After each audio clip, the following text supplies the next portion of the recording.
Hi, my name is Jess and welcome to my channel. Have a look at this. Today I'm going to be filming for you the intimidating TBR Pile Tag. So this tag was created by Lindsay Ray and I will link her original video below. So I wasn't actually tagged, but I've been looking for a video like this, something to do with TBR piles, for a really long time because I have a massive TBR pile and I thought it would help me to get it all off my chest. So I have 9 questions here, all to do with books on my TBR pile, and let's just get in with the first question. So the first question is a book that you haven't read yet just because you have been unable to finish it. And I always feel guilty when I hold up this book in conversation, but for me this book is The Hobbit by J.R.R. Tolkien. This is a cult favourite of so many people, and as a lifelong fantasy fan, of course I felt pressure to love this and I wanted to love it, and I do love the films. But I picked this book up when I was like 13 or 14 and I could not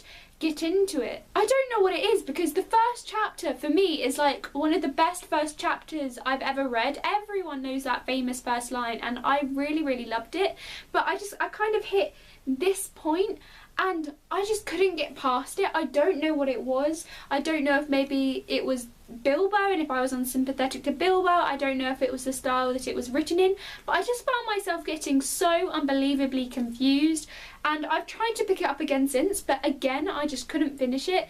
So maybe I'll give this one another shot, but I don't know what it is about it. I haven't been able to finish it and it irritates me so much. The next question is a book that you haven't read yet just because you haven't had the time to read it, and for me this one is The Secret History by Donna Tartt. So I picked this up a little while ago, mainly because I've heard amazing things about it and about Donna Tartt's writing herself. I think another one of her books, The Goldfinch, got a lot of hype fairly recently and I just haven't got around to it yet. I don't know why, just because from what I've read about the synopsis it sounds like something I'd really enjoy. The setting of like a New England college sounds really interesting to me and is the sort of thing I really love to read about and am fascinated by, and I just don't know why I haven't picked this one up yet, and I think it's just because I've had so many books that I've been set on reading that I just haven't got around to this one, but I intend to soon. Question 3 is a book that you haven't read yet because it's a sequel, and for me this one is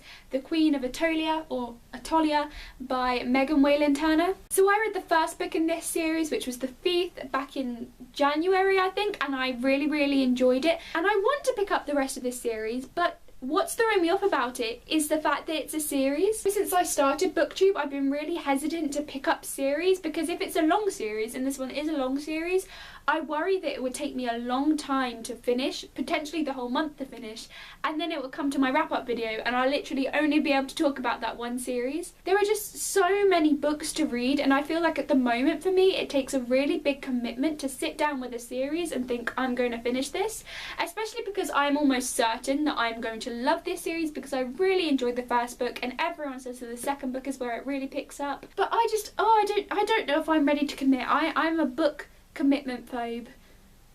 Question number 4 is a book that you haven't read yet because it's brand new, and I had a look on my shelves and I actually don't have any books on there that are brand new releases, so I kind of interpreted this to mean a book that's brand new as in I have just bought it, and for me that is The Nightingale by Kristen Hanna. So this book has got some amazing reviews, and for those of you who don't know, I love historical fiction, specifically historical fiction set around World War II, which is when around the time that this was set.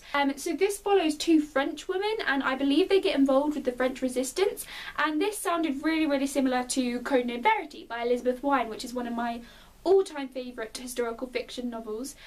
So I thought that this would be a really interesting one to delve into, but I literally bought it like 3 or 4 days ago, so I haven't had time yet, but I can't wait to get to this one. Question number 5 is a book that you haven't read yet because you read a book by the same author and kind of had mixed feelings about it, so you're not sure about this one.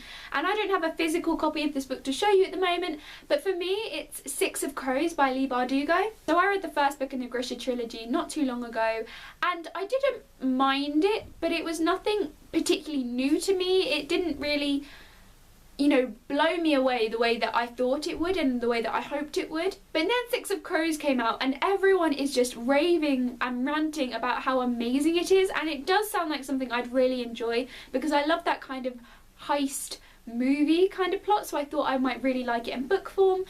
But I'm just really worried that I'll be setting myself up for disappointment, and I don't know, I've got such mixed feelings about it. And I think if it wasn't for the fact that I kind of felt a bit meh about the Grisha trilogy, I would have picked it up by now, and it's just, it's so confusing. Next question is a book that you haven't read yet because it's humongous. And again, I don't have a physical copy of this one with me, but for me it is Les Miserables by Victor Hugo.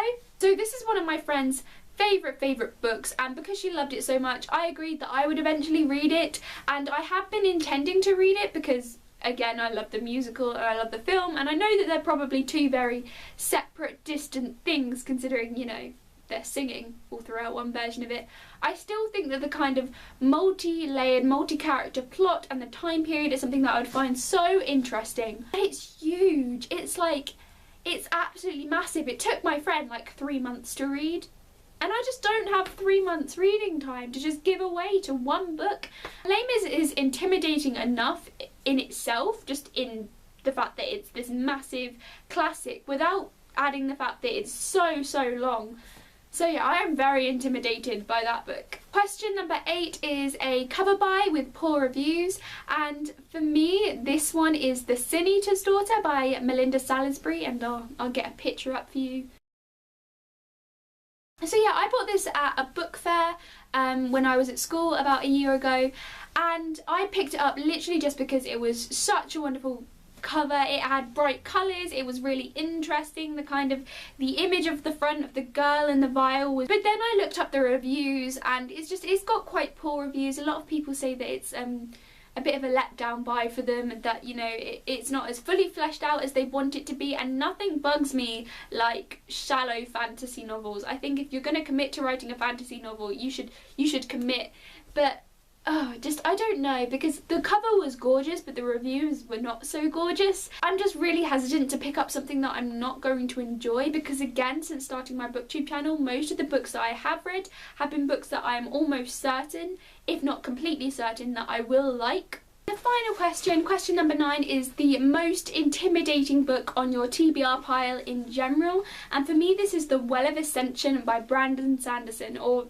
just really the rest of the Mistborn trilogy. So I read the first book of this trilogy back in October and I absolutely loved it, but I have since been hesitant about picking up the last two, firstly because it's a series and I've got my whole series thing again, but also because so many people loved it and I'm just really worried that I won't, and that I'll just let down all of those people who have loved it. They're also absolutely huge. I mean, like, look at the size of this. And I don't want to spoil anything, but after reading the first book in this trilogy, I've come to realise that Brandon Sanderson, you know, he will shock you and he will twist things every few seconds, and I don't know if my heart can cope with the last few books in this trilogy, if I'm honest. So there you have it. Those were some of the most intimidating books on my TBR pile. I really enjoyed this tag, and as I wasn't tagged, I think I would just, you know, say, if you haven't been tagged and you want to do this tag, I'd tag you. But yeah, I've loved watching this tag video from people who have uploaded, so I'd love to see it if any of you did it, and if any of you don't have a booktube channel but would love to tell me